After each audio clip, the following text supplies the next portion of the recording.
Isa nga po sa kasama sa mga big ticket ngayong 2025 sa ilalim ng Rehorizon 3 ng AFP Modernization Program ay ang additional na 12 units na mga FA-50 para sa Philippine Air Force.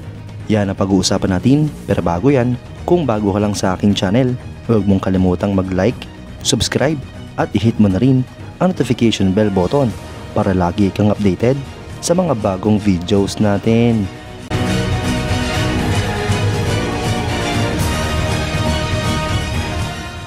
Matagal na nga pong usap-usapan mga idol ang plano ng Philippine Air Force na magdagdag pa ng mga FA-50 para sa ating bansa. Ito nga rin po ang ino-offer ng South Korea sa Pilipinas, kung saan meron silang mas bagong version na mas malakas kumpara sa ino-operate ng Philippine Air Force. Dagdag pa nga po ng South Korea mga idol ay handa nga po silang i-upgrade ang mga kasalukuyang eroplano ng Pilipinas upang mas maging malakas at mas advanced ang mga ito. Ang FA-50 mga idol ay nagmula sa KAI T-50 Golden Eagle na isang family ng South Korean Supersonic Advanced Jet Trainers, Light Combat Aircraft at Light Fighter na dinevelop ng Korea Aerospace Industries kasama ang Lockheed Martin. Ito nga po ang kauna-unahang indigenous supersonic aircraft ng South Korea at isa sa kakaunting supersonic trainers sa buong mundo. Ang development nga po nito mga idol ay nagsimula noong 1990s at ang maiden flight naman nito ay naganap noong 2002. Ito nga po ay pumasok sa serbisyo ng Republic of Korea Air Force noong 2005. Ang mga current military operators nito mga idol ay ang Indonesia, Iraq, Malaysia, Pilipinas, Poland, South Korea at Thailand. Ang aeroplanong ito mga idol ay pinapalipad ng dalawang crew. May haba itong 13.14 meters, wings para 9.45 meters at height na 4.82 meters.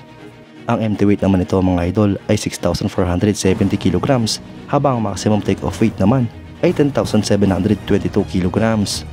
Ang fuel capacity nga po nito ay 701 US gallon, habang ang power plant naman ay isang General Electric F404GE 102 after burning turbofan engine. Ang maximum speed nga po nito mga idol ay 1,837.5 km per hour o Mach 1.5. Ito nga po ay may range na 1,851 km at service ceiling na 48,000 feet. Para naman sa armament mga idol ay armado nga po ito ng isang General Dynamics M197 20mm 3-barrel rotary cannon. At meron nga po itong total na 7 hardpoints, 4 sa ilalim ng wing at 2 sa wingtip at isa naman sa ilalim ng fuselage. Kaya nga po itong kargahan ng mga missiles, bomba at mga rockets katulad ng air-to-air missiles, air-to-ground missiles, anti-ship missiles at mga GBU, fused weapon, GBU-12 improvement at joint direct attack munition. Mga idol, maganda nga po at nagkaroon din ng tsansa ang Philippine Air Force na magkaroon ng mga advanced na aeroplano kagaya ng FA-50. Maganda nga rin po naging epekto ng AFP Modernization Program dahil nakapag-acquire pa tayo ng mga karagdagang units nito. Alam naman nga po natin na kulang ang mga fighter at combat aircraft ng Philippine Air Force. Ngunit bukod nga po sa mga light combat aircraft na ito ay mag-acquire din ang Pilipinas ng talagang multi-role fighter aircraft. Ngunit sa kasalukuyan ay wala pa nga pong final decision para dito. Kayo mga idol, anong masasabi nyo?